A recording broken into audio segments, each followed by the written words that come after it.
វាសូមបងទាំងអស់គ្នាសូមស្វាគមន៍ទៀតឲ្យមកកាន់ការបង្ហាញរបស់រចនាចំណាប់ខ្មែរបងអញ្ចឹងថ្ងៃនេះខ្ញុំក៏មកមាននៅប្រធានបទថ្មីដែលយើងនឹងលើកនិយាយតាក់ទងជាមួយនឹងប្រភេទក្លឹមឈើ3ប្រភេទដែលចាស់ពីបុរាណគាត់មានជំនឿមែនតើថាពិសេសខាងស្នេហ៍មេត្តាមហានិយមជាពិសេសមិនថាស្នេហ៍ស្រីប្រុសមិនថាស្នេហ៍លោកដូររកស៊ីឬក៏និយាយឲ្យអ្នកទុយអ្នកធំអាណិតស្រឡាញ់ទេគឺចាស់បុរាណគាត់មានជំនឿមែនតើទៅលើប្រភេទក្លឹមទាំង3ហ្នឹងអញ្ចឹងបងប្អូនទាំងអស់គ្នាចង់ដឹងថាប្រភេទក្លឹមទាំង3នេះគឺជាប្រភេទក្លឹមអីខ្លះហើយមានអានុភាពយ៉ាងណាខ្លះបងប្អូនកុំភ្លេចតាមដានទស្សនានៅវីដេអូមួយនេះទាំងអស់គ្នាហើយមុននឹងចូលទៅដល់វីដេអូបងប្អូនបើមិនចិត្តកំណាញ់ទេក៏កុំភ្លេចបាទជួយ Subscribe ទៅលើ Channel រចនាចម្លាក់ខ្មែរមួយផងឬក៏អាចចូលទៅ Like Page របស់ខ្ញុំនៅក្នុង Facebook Page ដែលបងប្អូនគាត់នៅវាយតែរចនាចម្លាក់ខ្មែរទេគឺបងប្អូនឃើញនៅ Page ធំរបស់ខ្ញុំហើយចឹងថ្ងៃហ្នឹងគឺមិនត្រឹមតែយើងមកនិយាយតាក់ទងជាមួយនឹងក្លឹមខាងស្នេហ៍ទេខ្ញុំក៏បានសាងវត្ថុសម្រាប់ភ្ញៀវបងប្អូនហ្នឹងហើយគឺមានទាំងប្រភេទខ្សែអាជៈដែលភ្ញៀវគេកំងសាងជាពិសេសយកទៅចម្រើនខាងស្នេហ៍ហើយក៏មាននៅជាប្រភេទខ្សែដៃដែលភ្ញៀវគាត់បានកំងសាងចេញពីអំពីក្លឹមដែលខ្ញុំបាននិយាយមិញដែរបាទហ្នឹងហើយគឺពិសេសមែនតើអញ្ចឹងបងប្អូនកុំភ្លេចតាមដានវីដេអូនេះទាំងអស់គ្នាណាបាទហ្នឹងហើយនេះគឺជាប្រភេទខ្សែដែលខ្ញុំសាងសម្រាប់ខ្លួនឯងដែរពីព្រោះតែក្លឹមនេះគឺអត់ងាយរកបានទេហើយក៏កម្រមែនតើបាទអរគុណច្រើនបងប្អូនចាំតាមដានវីដេអូទាំងអស់គ្នាបាទជំរាបសួរបងប្អូនអញ្ចឹងយើងវិលមកកាន់វីដេអូផ្នែកដែលទៅបង្ហាញលម្អិតតាក់ទងជាមួយនឹងប្រភេទក្លឹម3ប្រភេទដែលជាប្រភេទក្លឹមដែលចាស់បុរាណលោកជំនឿមែនតើថាពិសេសទៅខាងស្នេហ៍អញ្ចឹងតើក្លឹម3ប្រភេទហ្នឹងមានអីខ្លះបងប្អូនចាំតាមដានទស្សនានៅក្នុងវីដេអូនេះទាំងអស់គ្នាបងប្អូនណាហ្នឹងហើយអញ្ចឹងក្លឹម3ប្រភេទហ្នឹងគឺមានដូចជាប្រភេទក្លឹមចប៉ាក្លឹមចំបៃហើយនិងក្លឹមច័ន្ទបាទហ្នឹងហើយអញ្ចឹងប្រភេទចប៉ាចប៉ៃច័ន្ទនេះគឺជាប្រភេទក្លឹមដែលចាស់បុរាណលោកជំនឿខ្លាំងណាស់ថាពិសេសខាងស្នេហ៍មេត្តាមហានិយមមិនថាយកមកធ្វើជាត្រឡប់ស្នេហ៍មិនថាយកមកធ្វើជាអង្កាំមិនថាឆ្លាក់ជាអាថ័ន្តឬក៏សាងជាអ្វីនានាទេគឺថាមានរិទ្ធខ្លាំងមែនទែនទៅខាងស្នេហ៍បងប្អូនណាហ្នឹងហើយរហូតដល់ទៅមានមេស្នេហ៍ខ្លះគេនិយាយអំពីស្នេហ៍នាងចំបៃនាងចំប៉ាហ្នឹងទៅទៀតបាទហ្នឹងហើយប៉ុន្តែអ្វីដែលចាស់បុរាណក្រៅពីចាស់បុរាណលោកឲ្យចំណាត់ថ្នាក់ថាល្អទៅខាងស្នេហ៍នោះប្រភេទក្លឹមចំបៃចំប៉ាហើយនិងក្លឹមច័ន្ទនេះគឺជាក្លឹមដែលមហាកម្រតែម្ដងដោយក្លឹមដូចចំប៉ាក៏អត់ងាយមានក្លឹមដែរបងប្អូននឹងហើយតតែអាយុកាលយូរមែនតើទើបមានក្លឹមហើយបើយើងនិយាយអំពីចំបៃវិញវាដូចជាច័ន្ទគឺស្នាអញ្ចឹងបើថាមិនមានសัตว์ស៊ីឬក៏មិនមានស្នាមសัตว์លីងឬក៏ស្នាមសัตว์សម្ោចវាចូលស៊ីចូលអីទេគឺថាអត់ងាយមានក្លឹមនោះទេ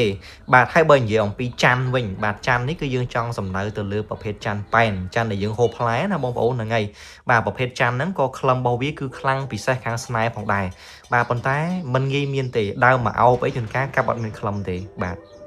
ចុះសំណួរសួរថាខ្ញុំបានមកពីណាក្លឹមហ្នឹងបើកំណត់ឲ្យយ៉ាងហ្នឹងបាទបើយើងនិយាយអំពីភាពតែការដែលខ្ញុំបានមកនេះគឺទី1គឺខ្ញុំមានបងប្អូនដែលគាត់រកតាមខេត្តខ្ញុំឲ្យគាត់រកបាទព្រោះខ្ញុំដឹងក្បួនហ្នឹងពីលោកគ្រូប៉ុនខ្ញុំមកដែលគាត់ប្រាប់ថាប្រភេទរបស់ទាំង3នេះគឺពិសេសមែនតែនទៅខាងស្នេហ៍អញ្ចឹងហើយខ្ញុំក៏រកមកដើម្បីឲ្យគ្រប់ដើម្បីយកមកប្រើខ្លួនឯងផងហើយក៏មានបងផ្សេងទៀតគាត់មានជំនឿក៏គាត់កំងឲ្យសាងតាមនឹងអញ្ចឹងទៅបាទហើយប្រភេទក្លឹមច័ន្ទបើនិយាយអំពីក្លឹមដើមចប៉ីដែលខ្ញុំបានមកនេះវិញគឺជាប្រភេទចប៉ីផ្កាដូចជាផ្កាសបាទហ្នឹងហើយចប៉ីផ្កាសគឺជាប្រភេទចប៉ីដែលកម្រផងដែរហើយប្រភេទចប៉ីនេះបើតាមជំនឿវិញបើថាដាក់ឲ្យតែមានដើមចប៉ីគឺភាគច្រើនគឺមានតួអង្គបាទជាប្រភេទមនុស្សស្រីនៅកាន់ហើយនៅហ្នឹងណាបាទចប៉ាហ្នឹងក៏ដូចគ្នាហើយប្រភេទក្លឹមច័ន្ទហ្នឹងទៀតសោតក៏ដូចគ្នាដែរប្រភេទក្លឹមច័ន្ទនេះបើសិនជានិយាយអំពីក្លឹមច័ន្ទមួយប្រភេទដែលខ្ញុំបានយកមកធ្វើជាអង្កាំជូនបងប្អូនដែលគាត់បានកំងនេះវិញគឺជាប្រភេទដើមច័ន្ទដែលដុះនៅទីទួលមួយកន្លែងដែលនៅក្នុងភូមិហើយទីទួលហ្នឹងគឺជាទីទួលដែលបងប្អូនគាត់គោរពសក្ការៈមានខ្ទមអ្នកតាមានអីអញ្ចឹងទៅដែលគេគោរពសក្ការៈបាទអញ្ចឹងប្រភេទទីទួលហ្នឹងដើមច័ន្ទហ្នឹងគឺជាដើមច័ន្ទដែលមានក្លឹមហើយអាយុកាលមិនដឹងប្រហែល100ឆ្នាំទេបងប្អូនគឺធំមែនតើហើយអ្នកទៅរកហ្នឹងគឺគាត់អត់ចង់ទៅរកនៅតំបន់ហ្នឹងទេបាទនិយាយអស់ទៅដោយសារតែពួកគាត់អត់ចង់ប៉ះពីបាទប៉ុន្តែគ្រាន់ថានេះដោយសារតែខ្ញុំត្រូវឲ្យគាត់រកណាហើយគាត់រកមកបាទបងប្អូនគាត់នៅតាមខេត្តគាត់រកមកបានល្មមតែមកគាត់ហូបប្រចាំថ្ងៃអញ្ចឹងទៅបាទហើយក៏យើងទៅសុំត្រឹមត្រូវយើងមិនមែនទៅលួចទៅអីទេគឺយើងសុំយកវត្ថុហ្នឹងមកសាងជាវត្ថុផ្សេងមានរិទ្ធមានដៃជះអញ្ចឹងទៅបាទហ្នឹងហើយអញ្ចឹងងាកត្រឡប់មកលើអង្កាំនៅក្នុងដៃរបស់ខ្ញុំនេះវិញ bà cam nước nông đay bọc nhom ní cứ dương sang trên pt mũi cứ khâm chấm pấy khâm chụp bá hay bong ôn khơi bôn khọp ní cái nhìn play trên kế bạn này bong ôn ai sủ mớ nhưng sủ bong ôn ở đây bạn khơi cái nhìn play trên kếประเภทนี้คือชีประเภทคลัมกากระดาษบ่ากากระดาษนี้ก็ปีเสกางสไนได้บองโอนยังไงให้ไอ้ที่มุดวิชีประเภทคลัมในกาบ่าวิจุกกลมนัดพอวีม้าคือกโอบคือวิมินสไนหนึ่งแต่มาดองให้มวยทิศประเภทกากระดาษนี้ชีประเภทกาวัวบ่าประเภทกาวัวนี้วัวคือวิเตียมวิตองวิลางจังจุ่มเนื้อคือเชื่อทางประเภทนี้แบบคางโรคซีคือทั่วเยอะได้โจดองลาด้วยวัวหนังจังบ่ายังไงนี่คือชีประเภทไปจุ่มเนื้อตัวเลือคลัมกากระดาษบ่าให้บอสแมปขมายขมายนึกน้องได้บอกยมนี่คือคลัมจันบ่าคลัมจันนี่คือขมายดิเชอร์ขมายอย่างนั้นบ่าขมายดิเชอร์ขมายอย่างบ่าจังเราบอกน้องได้บอกยมนี่คือมีคลัมบวนประเภทอย่างปิดใส่ให้นี่มีไม่ใช่ให้บองโอนนะนั่งไงเราบอกดันเดินขนมในยมไปให้นี่คือสตามีไม่ใช่ให้ไอ้สมัยบองโอนได้จองบ้านในประเภทคลัมกาจะป้าจะไปบ่บองโอนจองบ้านจึงกัมคือไอ้กับมองปีคางจองบ้านหรือทรายยมเนื้อเมียนจะป้าจะไปนี่ยมเนื้อเมียนนะบ่ายมเนื้อเมียนจังบองโอนไอ้ทัวร์กากับมองปีคางจองบ้านนะนี่สตามีไม่ใช่เอาให้ให้สมัยนึกน้องได้บอกยมนี่คือบองโปรได้กอดจองยกที่จมร้านคางสไนบาดกอดอาจจะครูได้ยังไงบาดกอดยกที่จมร้านคางสไนบาดกอดจะเนี่ยศึกษามนวิชีนะนายกอดยกที่จมร้านคางเมสไนจังกอดกับมองไอ้สร้างจีปีไซมองให้การรีบบอกยมนี่ติดเสาคือยังรีบตามปตกุลให้กระบวนนี่คือจีกระบวนได้ชมบ้านศึกษาปีลูกครูชมว่าให้ตากระบวนกัมพูไตรสารณกุมได้ยังรีบตามกลปปดปะทอปะสังปะปดห้าปะมวยปะทอสามปะใบปะสังกลดอกบุญบาทยังไงได้ยังเรียบตามจังมันนะบาให้เด็กคันนี้บานี่คือห้าสปะมวยนี่คือคลำจับปลาให้สมัยสามปะใบนี่คือคลำจับไปให้สมัยขมายนี่คือคลำชั้นบาทยังไงให้สมัยคลำเด็กชอบด่าเนื้อปลอกกระดานี้คือชีประเภทคลำกากระดาบาเดลัยเนื้อกระดานี่คือชีประเภทคลำเชิงแฉบในสซอไปเฮียโบราณบาทจังวัตถุนี้คือต่างสไนต่างคางรัดได้เชี่ยคือละอเหมือนเต้นไอ้บองปลอกก็กอดกับมองไอ้ด่าเนื้อตองศกบาทตองศกนี้คือกีดำนางดอกก้นในโลกเนี่ยดอกเมียนก้นบาทก้นลูกปกก้นเนี่ยมาได้ให้ก็โดยจีกีดำนางดอกตองศกในพระสัมมาสัมพุทธของใดจังระบอนี้คือกีดำนางดอกครูหนึ่งก้นเมียดาใบดาบานจังคือมีอัตไหนพอเกนะบาทให้ยังเฟื่อปอกับหอมนี้ก็ยังมันเฟื่อปอกับหอมดัดได้ปอนี้บาตองซกคือเก็บเผอปีปอบาปอประเภทปอกับหอมนี้คือชีประเภทปอได้กีดำนางดอกลิปใจสไรสูสได้บาทชีวัตถุมงคลบาทนั้นปอกับหอมนะบาจังระบอนี้คือกีโยเตจมรันคางสไนตึบยังถือดาตองซกปอกับหอมบายังเฟื่อตามแบบใส่จักใส่จังกิมีปอพอเก็บเซงบาจังประเภทนี้คือกำรอแมนเทนประเภทคลัมนี้ไอ้ท่าจำนายเปย์มาชนะก็มันดังท่าสันซ้อมบานกรุบจำนวนแต่ถือขนมกระบูนหรือออตีออดงี้สันซ้อมบานที่บงโอนนะบาทโดยจะไปนี้ชมออคิโรโรติงจนการเท่าบานหล่อจนการเท่ากับบานทอมาดาบาจะปานี้ก็ออดมีแต่เตี้ยยมส้มชัยปีละขู่มาชมมาเท่เท่าบานนะประเภทนั้นนะ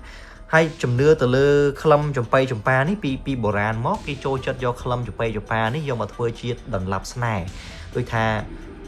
คางตัวในดันลับนั่นคือไอ้เผอคลำจะไปยังtớiกับรบcáiเผอจะปายังtớiคางขนมนั่นcáiเผอกับมูลสไนเจ้าเนเปได้กี่โยกับมูลนั่นโยมาเลียบมกเลียบมอดกี่จำเนื้อท่าที่มุ้ยใหญ่ได้จำมวยเนี่ยตัวเนี่ยทมใหญ่tới cáiสดับcáiโจจัดสลายbàใหญ่tớiมันซื้อขนมสมได้ยังมวยkia tì bà nàyใหญ่tớiก็ท่าcái trơn là thua tạm bạc này ngày hai mình tranh cho rạp kì hai bờ sân chỉ dương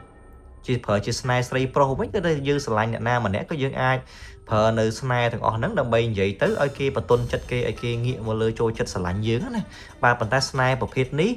cứ chỉ sniper bạc sniper pro bạc này ngày cho nhom vậy bà nắng bóng ôn phải chỉ ai vô lại nhom mạch bà đi theo vậy rồi lẹ lẹ cho bà phê chứ nè bạc này ngày hay này cứ chỉ chùm nửa tê bà tha ở trong bàn đi chơiมนเกียร์ทาทั้งอ๋อน้องก็ชมมันตอนได้ก่อนนักชมปลอบดังปีลูกครูมาคลาให้กับบานศึกษาเรียนโซเตะตรงในวัตถุเทียบตามทางการสร้างวัตถุทั้งอ๋อนี่บานจังคือยมจีก่อนในจีเนี่ยสร้างวัตถุสมัยบองโอนแต่ก่อนมีจุ่มเนื้อลูกครูเนี่ยครูแต่ก่อนโยกตื้อจุ่มร้านแต่ปนอกชมบานเช็ดจ้าไม่เทบาทไอ้สมัยหมักทรายนี้คือชมสร้างสมัยโคลนไอเดี๋ยวสร้างแต่คลำนั้นที่ไปใช้คลำชั้นเนี่ยยมอ๋อ